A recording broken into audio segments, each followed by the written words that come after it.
It can be found everywhere around us. In the air, under our feet, on our skin. It is one of our most precious resources. It has been fought over, paved over. It is the backbone to the necessities of life. It is soil.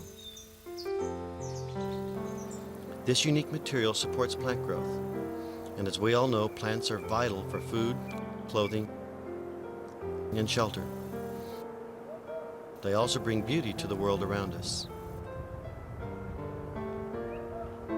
Soil covers the land as horizons.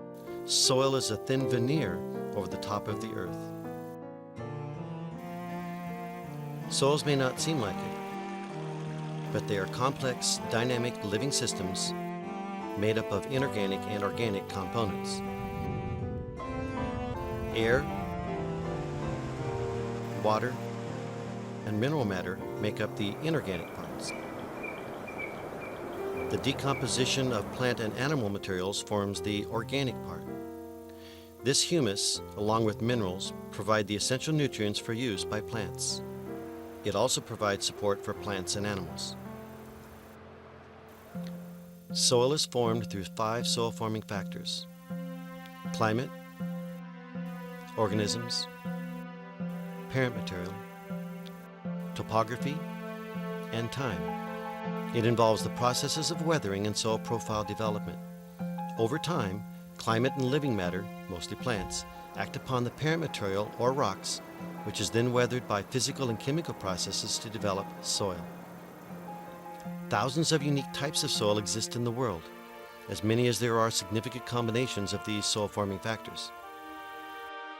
In simple terms, soil is a dynamic environment that supports plants and organisms. Each individual kind of soil has its own set of properties that provide unique growing conditions for plants.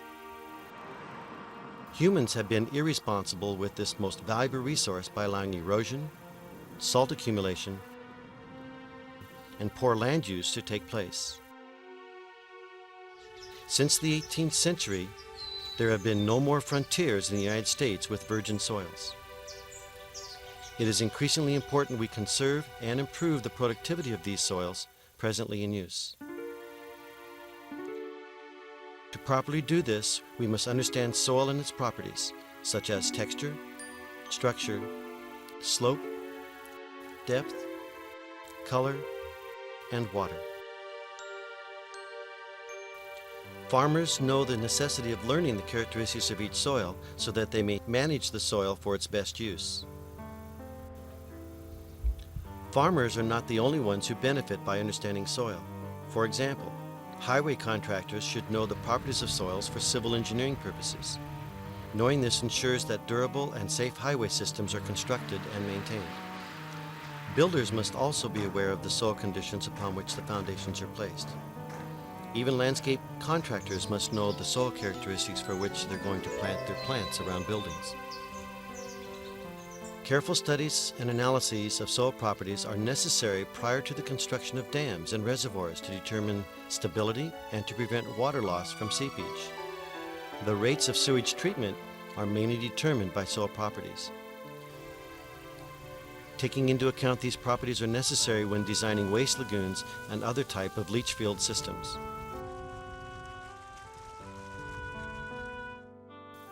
Parent material is the unweathered material from which the soil is formed. Like a living creature, each specific soil resembles the parent material from which it came. The texture, fertility, color, all stem from the original parent material. The parent material exerts an influence on how the soil will develop and how stable the soil might be. It all starts with rocks. And there are 3 broad basic types of rocks: igneous, metamorphic, and sedimentary. This is an example of an igneous rock, and it's an igneous intrusive rock, which means that it cooled inside the Earth's crust. Being that it cooled inside the Earth's crust, it is cooling very slowly, which means it forms large crystals, dominated in this case by quartz. This rock is very hard and very resistant to weathering. Igneous extrusive rocks are formed by cooling magma outside the Earth's crust. These rocks, such as basalt, cool quickly and have small-sized minerals. They have large surface area and therefore consequently weather quickly. Sedimentary rocks are formed from other rocks that have been disintegrated or brought into a solution. Then they are pressured and cemented together with a glue such as lime, silica, clay, or humus. They weather according to the strength of their glue and particle size. For example, sandstone, which has larger particles, weathers slower than shale, which has smaller particles. Metamorphic rocks have been squeezed, heated, and pressured into new rock and minerals. Serpentine, for example, consists of many rock types high in magnesium. Marble is metamorphosed limestone.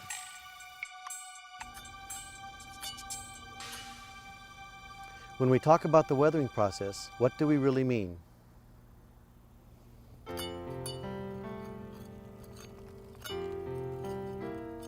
Essentially, weathering breaks down rocks into parent materials. There are two broad forms of weathering. Physical weathering involves the disintegration of the rock. It takes a big rock and makes it smaller. In doing this, it increases the total surface area of the rock. Breaking down the rock speeds up the chemical weathering. This involves the decomposition of certain minerals and the formation of secondary products. The igneous rock here then has been physically broken off, and you can also see that it is beginning to chemically weather down here below. Being that this is a very hard rock, the chemical process softens the rock and you're now able to crumble the rock apart. The main process is the weathering of the iron that is coming out of the rock, and it will form the parent material for the soils to come in the future.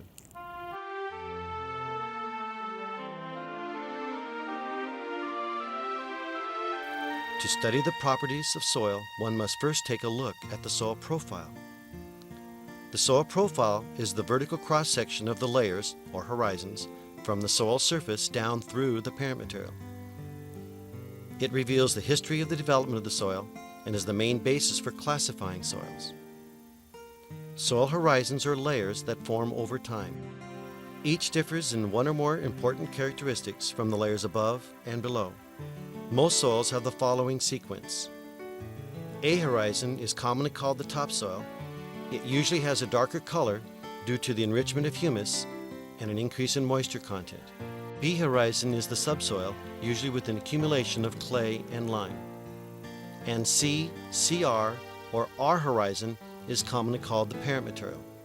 C is unconsolidated mineral material, and CR is residual soft rock, and R is hard rock. These may have accumulated in place by the breakdown of the rock, or they may have been transported to where they presently exist by wind, water, or ice.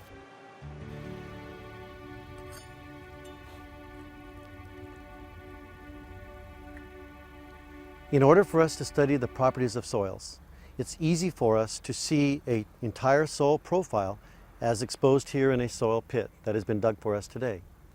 You can see here that we have the topsoil, which is the A horizon enriched with humus, roots, and decaying organic material. We move down into the subsoil. The subsoil is the B horizon, which is usually enriched with clay. We grade into the C horizon, or the parent material, which is weathering directly from the bedrock down below here, which in this case happens to be sandstone. Varying the soil forming factors will vary the number and sequence of horizons. Simply put, where the soil forming factors are similar, the soils are similar. Where the soil forming factors differ, the soils also differ. Life in the form of plant roots, bacteria, fungi, and insects is most abundant in the A horizon. A soil type is a group of soils having similar soil horizons and properties. Each soil type consists of the soil series name, which is named for a local area, and usually includes the surface texture and slope class. Groupings such as this have soil management implications. Variations in texture, slope, horizons, and other internal features indicate a different soil type. Soil texture is determined by the proportions of sand, silt, and clay found in the soil. Sand is the largest of the particles and is gritty, whether wet or dry. Silt is the medium texture, and when dry is like flour, and when wet is slippery like a banana. Clay is the finest of the particles and is sticky and plastic when wet and hard when dry.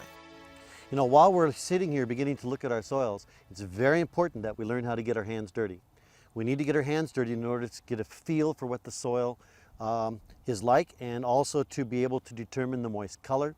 We can also then determine the percentages of sand, silt, and clay, so we can determine the texture of the soil and its overall workability, and how much it sticks to you versus sticking to itself, those kind of things.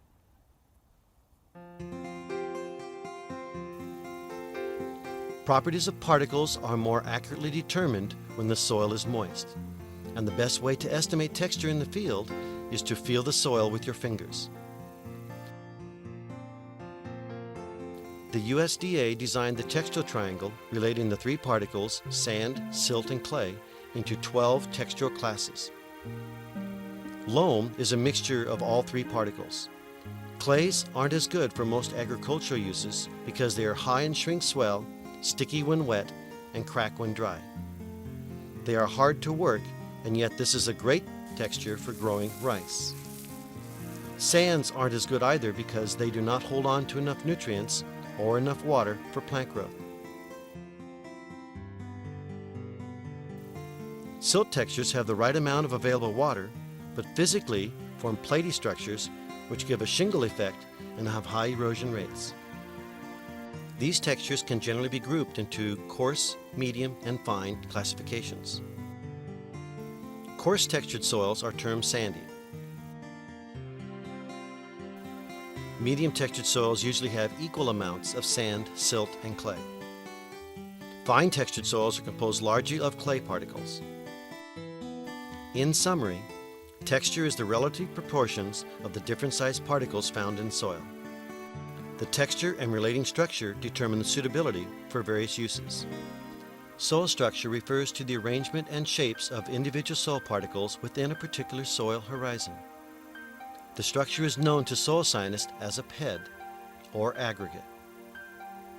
Structure affects the moisture and air movement within the soil, availability of plant nutrients, action of microorganisms, and root growth. The structure of the soil is not permanent. Wetting, drying, roots, plowing, or other disturbances of the soil can change its structure or even destroy the soil structure.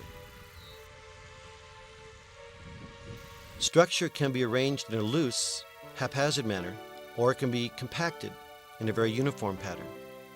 There are two types of non-soil structure that exist out there in the field. One is called single grain, in which the particles are totally detached, such as in a sand dune. The other is called a massive soil structure, one that is tightly packed and appears without cracks, usually common in cemented horizons or sea horizons are parent material. Aggregated soil structure is located somewhere between these two extremes. It is a condition in which the particles are relatively alike and aggregated into small PEDs. They are broken down into types of structure: granular, platy, blocky, prismatic, and columnar. The C, CR, or R horizon parent material is usually non-structured. It may be classified as either single grain or massive. Sand is a wonderful example of single grain soil particles that exist as individuals. The surface horizon that has adequate humus and a medium texture also has the best air, root, and water relations, is usually under a grassland, and has a granular structure. If the surface is compacted or has high silt content without a lot of humus, the structure goes to plates and is also called a platy structure. It lies in horizontal planes and overlaps, leaving no continuous vertical openings for air and water movement. It may be the least desirable structure for water movement and root penetration, but it's great for holding water in a pond. Blocky is the medium textured subsoil structure found in the B horizon that provides good air and water movement. Blocky units are cube-like and very desirable for good root growth. Clay textured soil from serpentine rock is a great example of a vertical structure called prismatic. This soil has poor air, water, and root movement and has a very high shrink swell. Bulk density is how much the soil weighs and includes the particles and pore space. Since the soil is not all solid, the total pore space includes air, water, microorganisms, and the roots. In most soils, the pore space is filled with air in the macro or large pores, and the water is in the micro or small pores. A soil's pore shape, size, and distribution determine a soil's ability to retain and move water. Thus, it's very important that one knows a specific soil structure in order to manage it efficiently. These sandy soils usually have macropores that drain fast and do not hold on to water very long. Fine or clay textured soils usually have micropores that hold on to water very tightly and therefore do not drain very fast. A 50-50 balance of both macro and micropores in the soil is the best relationship for plant growth. The ideal soil structure for planting consists of a mixture of particles that allow adequate air movement, easy absorption of water, and offer enough room for the growth of roots. Water is one of the essential elements to soil. Water is important in soil formation and also serves as a solvent for many nutrients in the soil. The roots are able to pick up and use the nutrients in the solution to grow. Water is added to the soil in various ways. This soil water is classified in 3 ways, and each serves a purpose. Gravitational water is pulled through the soil and below the root zone into the water table below. This water leaches out the salts and nutrients, but it does replenish our groundwater. Capillary, or plant available water, is held onto the medium-sized pores and is available for plant use. Hygroscopic water is held so tight by the micropores that it's not available to the plant roots. Field capacity is the term used to denote the point when the soil is holding on to all of the capillary water that it can retain. During long dry spells, all of the available moisture in the soil may evaporate or be used by the plants. Only the unavailable hygroscopic water remains and the plants begin to wilt. This is called permanent wilting point. The difference between field capacity and permanent wilting point is called plant available water.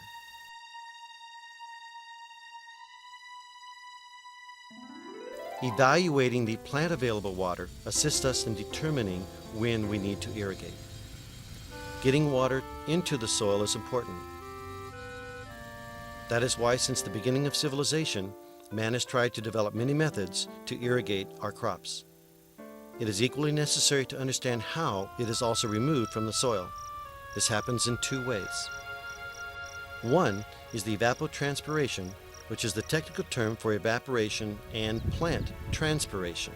The other, leaching, is the process of water passing through the soil, dissolving its contents, and going below the root zone. The amount of water lost by the soil over time is determined by many factors, including temperature, wind, humidity, and the type of vegetation. Better water movement through the soil brings better air circulation for the roots. Soil structure and textures have a major control on the water intake into the soil or infiltration. Sandy textured soils usually have faster intake than clay textured soils. The amount of water intake determines the amount of water runoff and potential erosion. Surface runoff is the rate of water movement over the soil surface in excess of the amount that can be absorbed by the soil. Permeability is the ability of the soil to transmit water through the soil into the groundwater below. Medium textures with a blocky structure is optimum for most plants. Erosion and water quality is directly related to the infiltration and slope of the land. Slope of the land is measured by an Abney level or clinometer. In farm and urban uses, the steeper the slope of the land, the greater the erosion potential and the need for erosion control measures. Another important part of slope is aspect, which is determined by the direction a slope faces. Soils on north slopes are generally cooler, have more available water, more chemical weathering, and are deeper, leading to more humus and vegetation when compared to south-facing slopes.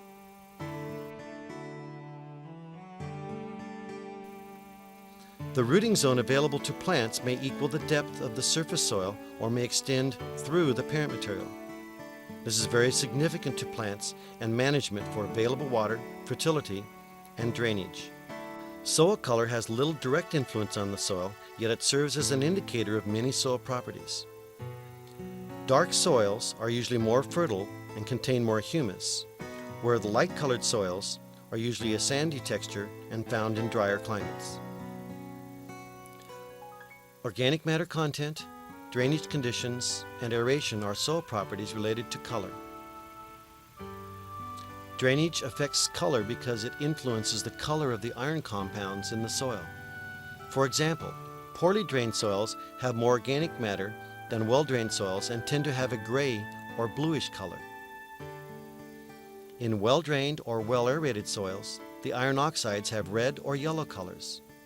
Red soils are most common in warm and tropical climates, indicating extreme weathering, whereas yellow-colored soils are more common in temperate to cool climates in the states further north, including Alaska. The color of different horizons also relates information and history of the soil formation. One of the things we'll do is we'll also take a look at our Soil Munsell color book.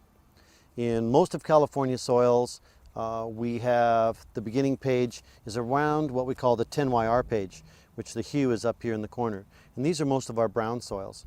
If we go to Hawaii, we start getting more to the 2.5YR colors, which are red. And if we go more into Alaska or soils derived from serpentine, we go more to the yellow. We generally start here in the 10YR page, which is the most common soil for California. And what we do is we try and examine, identify where the different soil colors are. The value runs up and down the page and determines basically light soils versus dark soils. The chroma, which runs across the bottom of the page, is really looking at how gray the sample is on the left or how pure or bright the sample is on the right. And so what we do is we place the sample, I like to go behind the page, and we try and determine the closest color that it is. In this case, I would probably go with a 10YR 3/2 as its Soil Munsell color, and then I can look over here and see that it's identified as a very dark grayish brown. And so the soil color here is a 10YR 3/2 or a very dark grayish brown. Soil is one of our most valuable natural resources. Our food supply depends on it, and our stewardship of the land will determine our future. Understanding the physical properties of the soil leads to better informed management decisions by many people, including farmers, ranchers, civil engineers, architects, land use planners, and resource specialists. By knowing the properties of our soils, we can make better decisions about its use and conservation. We have been reviewing the physical properties of soil, including the 5 soil forming factors,